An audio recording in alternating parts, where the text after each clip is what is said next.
আগামী 12 এপ্রিল অনুষ্ঠিত হতে চলেছে Tripura tribal area autonomous district council নির্বাচন 2026। নির্বাচনকে সামনে রেখে ইতিমধ্যে গ্রাম ও পাহাড়ে জোরদার হয়েছে বিভিন্ন রাজনৈতিক দলের প্রচার।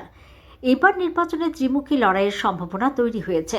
শাসক দল ভারতীয় জনতা পার্টি, আঞ্চলিক দল ত্রিপুরা মথা এবং সিপিআইএম এর পাশাপাশি ময়দানে রয়েছে ইন্ডিয়ান ন্যাশনাল কংগ্রেস।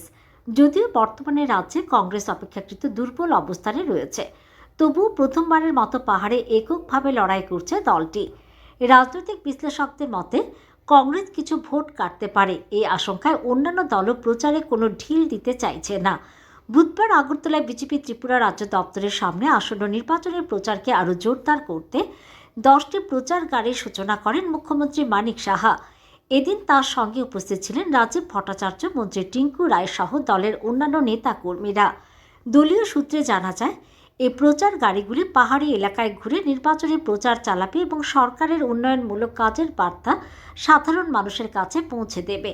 পতাকা নেড়ে গাড়িগুলির সূচনা করার পর সাংবাদিকদের মুখোমুখি হয়ে মুখ্যমন্ত্রী মানিক সাহা বলেন, এবারের এডিসি নির্বাচনে ক্ষমতায় আসবে ভারতীয় জনতা পার্টি। তিনি দাবি করেন, অতীতে যারা এডিসি শাসন করেছে তাদের মাধ্যমে জনজাতি সম্প্রদায়ের তেমন উন্নয়ন হয়নি। এখন এডিসির জনগণ বুঝতে পারছে যে শুধু ভাওতা দিয়ে রাজনীতি করা যায় না, মানুষের জন্য কাজ করতে হয়। তার কথায় জনজাতিদের প্রকৃত উন্নয়ন সম্ভব একমাত্র বিজেপির মাধ্যমেই। এছাড়াও সাম্প্রদায়িক উস্কানি দিয়ে রাজনীতি করার দিন শেষ হয়ে আসছে বলে মন্তব্য করেন তিনি।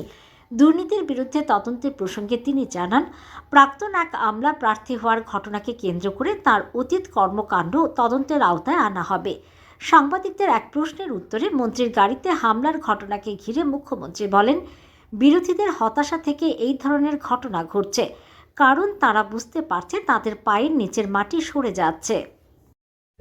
12 এপ্রিল এডিসিতে ইলেকশন হচ্ছে, তো সেটাকে সামনে রেখে আমাদের ভারতীয় জনতা পার্টির যেভাবে আমরা ইলেকশন করে থাকি বা লড়ে থাকি, তার মধ্যে একটা পার্ট হচ্ছে যে আমাদের যে বিভিন্ন যে সাজসজ্জার যে একটা রথ বা গাড়ি আমরা সবসময় সমস্ত জায়গায় জায়গায় ঘুরবে এবং ভারতীয় জনতা পার্টির যে সরকার যেভাবে আমরা কি কাজ করেছি জনজাতি অঞ্চলের জন্য সেই বিষয়ে প্রচার প্রসার করবে।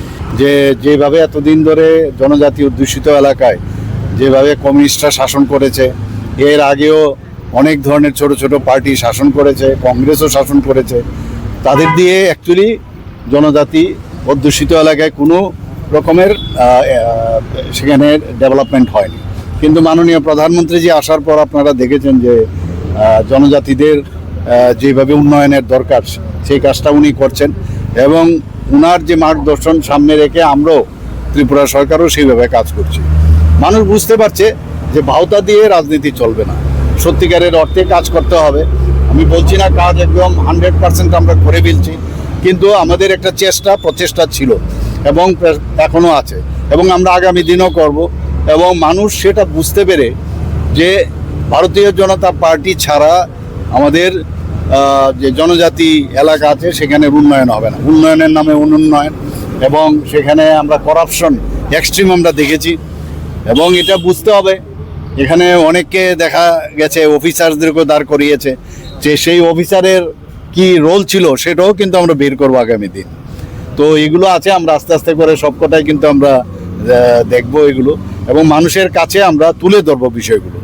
আর আবার আমি আপনাদের মাধ্যমে বলছি যে আমরা যেভাবে গায়ের জোর ব্যবহার করে এবং একটা সাম্প্রদায়িক সুরসুরি দিয়ে রাজনীতি, সেটার শেষ হওয়ার পথে এখন এইভাবে চলবে না। সব ভারতবর্ষের সব জায়গার মধ্যেই আমরা ভারতীয় জনতা পার্টি এখন সরকার গঠন করছে। আর এটা তো একটা এডিসি এলাকা, সেখানে আপনারা দেখবেন রেজাল্ট বেরোবে, তখন বুঝতে পারবেন যে ভারতীয় জনতা পার্টির যে অবস্থান কোন জায়গায় গিয়ে পৌঁছেছে এবং আমি নিশ্চিত যে আমাদের সরকার আমরা সেখানে গঠন করব।